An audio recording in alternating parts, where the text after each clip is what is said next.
오늘 성경 말씀은 아가 4장 1절에서 8절입니다. 유대인들이 구약을 구분하는 방식이 우리와는 조금 다릅니다. 구약 성경 중 성문서집에 속하는 두루마리로 된 5권의 책을 메길롯이라고 하는데 그 5권이란 아가, 룻기, 예레미야가 전도서 그리고 에스더를 가리키는 것입니다.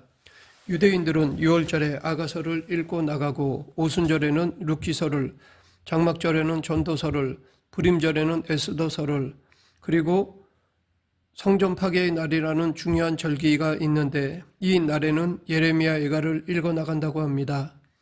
유대인들이 출애굽을 한 날을 기념한 유월절에 아가서를 읽는 것으로 보아 이 아가서가 구원과 생명의 의미를 담고 있다는 것을 알 수 있습니다. 아가서는 원 제목이 영어로 Song of Song, 곧 노래 중의 노래란 말입니다. 히브리어로 슈에르가 노래, 즉 송을 뜻하는 단어입니다. 성경에 이 노래, 곧 슈에르가 처음 등장하는 것이 모세와 이스라엘 백성들이 홍해를 건넌 이후 미리암이 노래에서 처음 나옵니다. 그때 미리암은 이 하나님의 위대한 역사를 통해 이스라엘 백성들이 홍해를 건너가게 하신 전능하신 하나님을 찬양하는 노래를 불렀습니다. 또 이어지는 노래는 사사기에서 나오는 여선지자 드보라와 군대 장관 바락이 하나님을 찬양할 때 나옵니다. 그리고 이어지는 노래는 성전의 레위인들, 곧 찬양을 담당하는 레위인들이 부른 노래에도 등장합니다. 그런데 이 미리암이 부른 노래, 드보라와 바락이 부른 노래, 그리고 성전의 제사장들이 부른 노래에는 한결같은 공통점이 있습니다. 그것은 이 모두 하나님이 하시는 역사를 노래한다는 것입니다. 하나님이 하시는 일이 무엇이겠습니까? 창조와 구원입니다. 생명을 만드시고 생명을 소생케 하시는 것입니다. 이 일을 위해서 필요한 것이 바로 사랑입니다. 그러하기에 하나님의 창조와 구원 행위에는 사랑을 담고 있습니다. 따라서 아가서에서 사랑은 단지 두 남녀 간의 사랑 이야기만이 아니라 하나님과 우리 인간의 사랑 이야기를 상징적으로 보여주는 것입니다. 창조와 구원을 이루시고자 인간을 사랑하시는 하나님의 행위를 묘사한 것이라 할 수 있습니다. 그도 그럴 것이 아가서에 나오는 신랑과 신부의 이름을 보아도 알 수 있습니다. 신부로 소개되는 자는 술람미라는 여인인데 이 이름은 살롬에서 파생된 여성형 명사입니다. 그리고 신랑은 우리가 잘 알고 있듯이 솔로몬인데 이 역시 샬롬에서 파생된 말입니다. 그래서 솔로몬이 술람미 여인을 사랑하는 것은 자기가 자기를 사랑하는 것이라 볼 수 있는데 사실 이것은 우리 각자 4명 가운데 거하시는 하나님과 나 자신이 사귀는 방식이라 할 수 있습니다. 그렇기 때문에 아가서는 하나님과 나 자신의 은밀한 사랑을 이야기하는 것이라 할 수 있습니다. 오늘 우리가 읽은 아가서 4장은 결혼식장에서 솔로몬이 신부 술람미에게 전한 사랑의 고백입니다. 당시 결혼식의 한 장면을 생생하게 알려주고 있습니다. 솔로몬과 술람미 여인의 결혼식 모습은 실제로 하나님과 우리 자신이 진정으로 합의를 이루는 모습과도 유사합니다. 특히 이스라엘 백성들이 하나님과 관계에서 결혼하는 사건이 바로 시내산 언약이었습니다. 하나님께서는 400년간 애굽에서 종살이하는 이스라엘 백성들을 출애굽시켜 주셨습니다. 홍해를 건너고 시내 광야로 인도해 주셨습니다. 그리고 시내산에서 하나님께서 이스라엘 백성들과 언약을 체결했습니다. 나는 너희 하나님이 되고 너희는 나의 백성이 되리라 라는 이 언약은 곧 일종의 혼인식이라고 할 수 있습니다.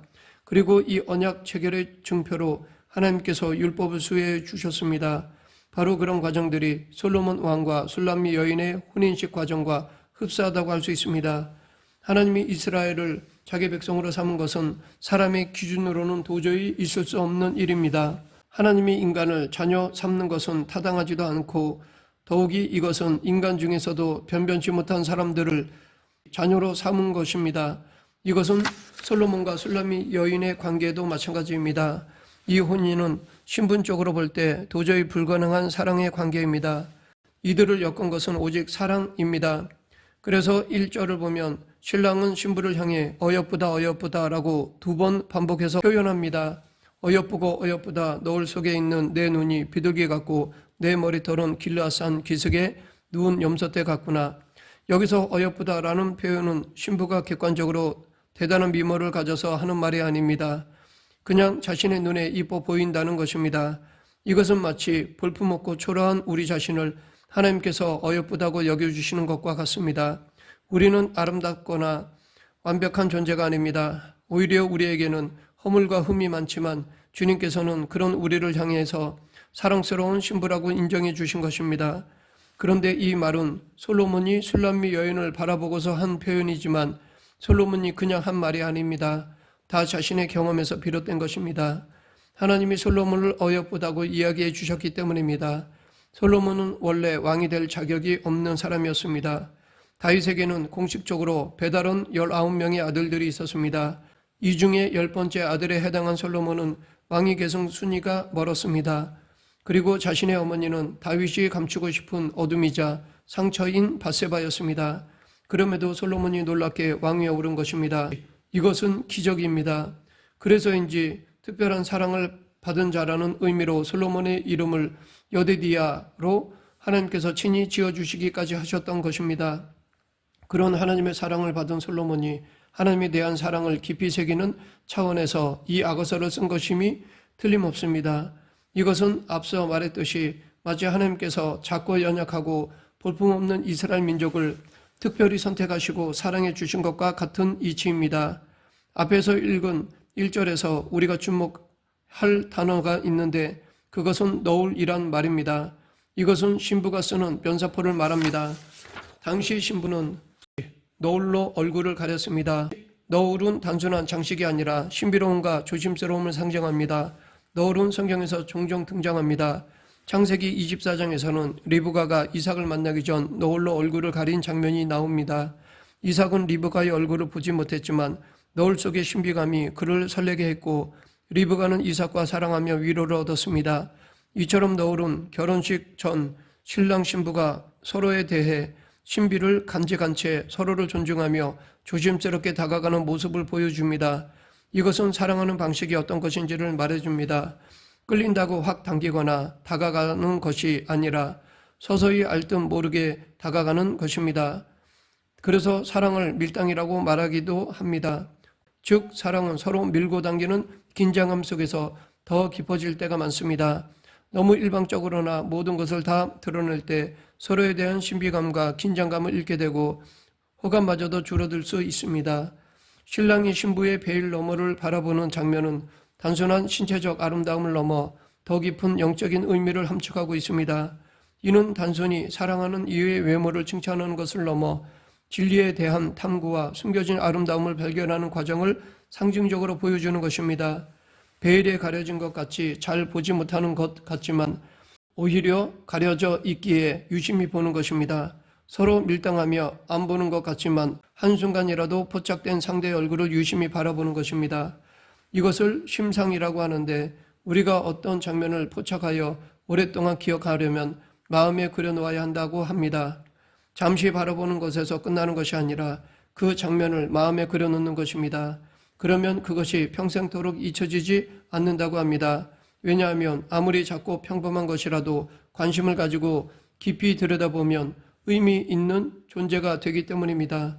진리는 감춰져 있습니다. 그런데 진리는 어렵지 않고 누구나 알 수 있다고 합니다.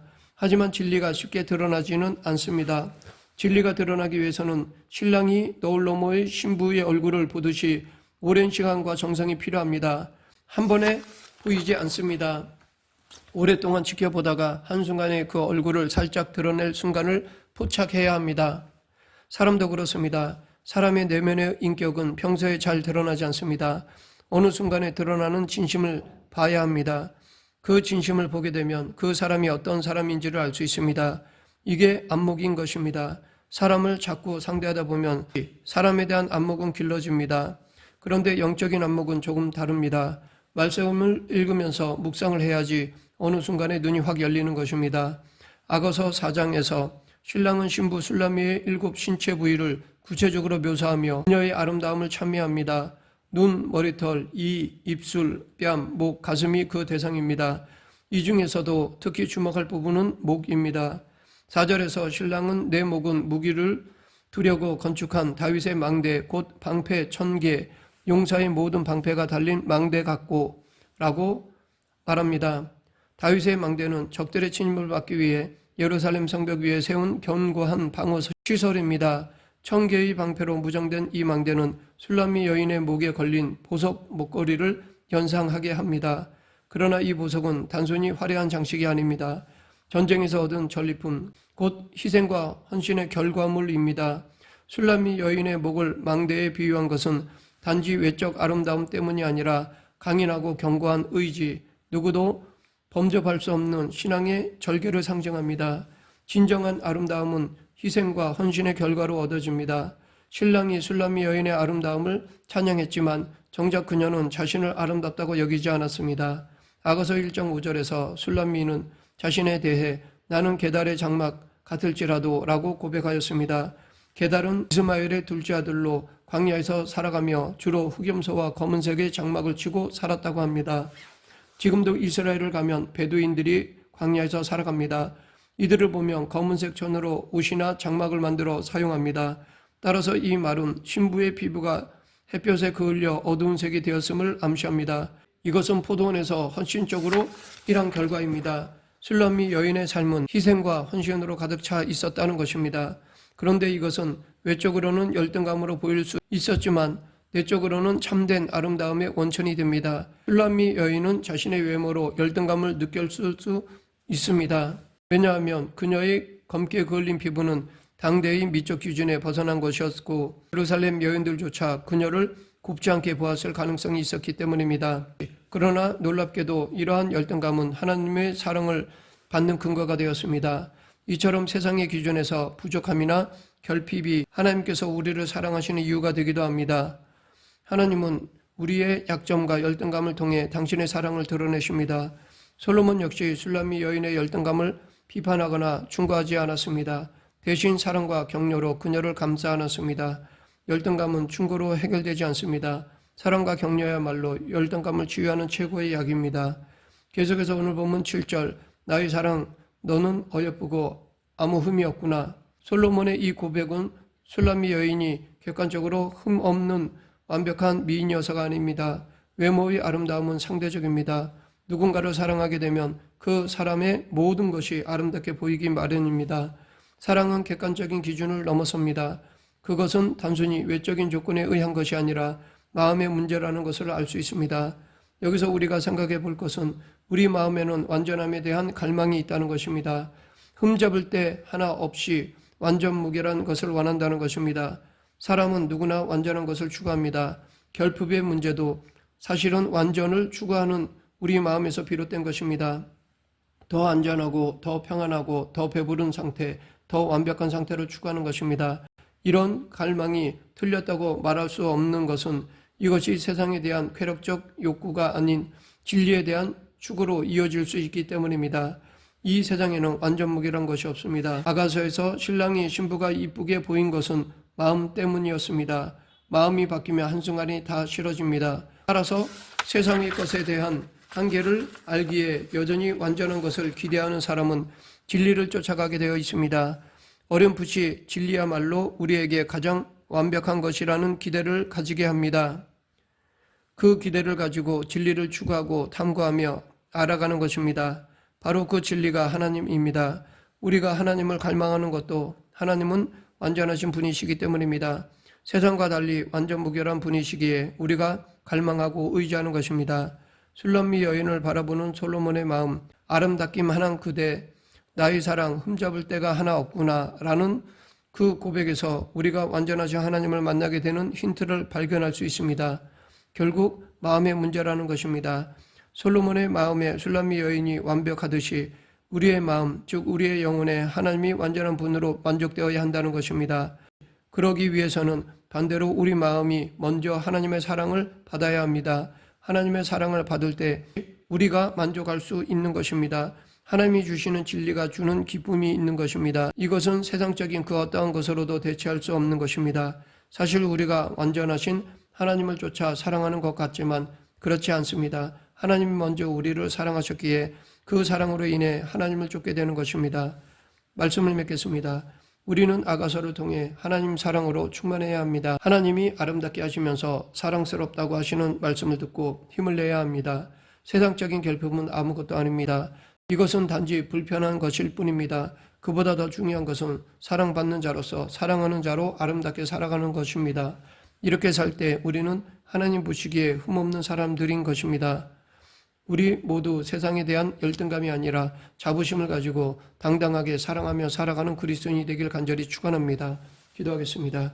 생사와 화복을 주관하시는 하나님 아버지, 우리는 하나님께 사랑받은 존재임을 깨닫고 자존감을 갖고 사랑을 실천하는 그리스도인이 되게 하여 주시옵소서.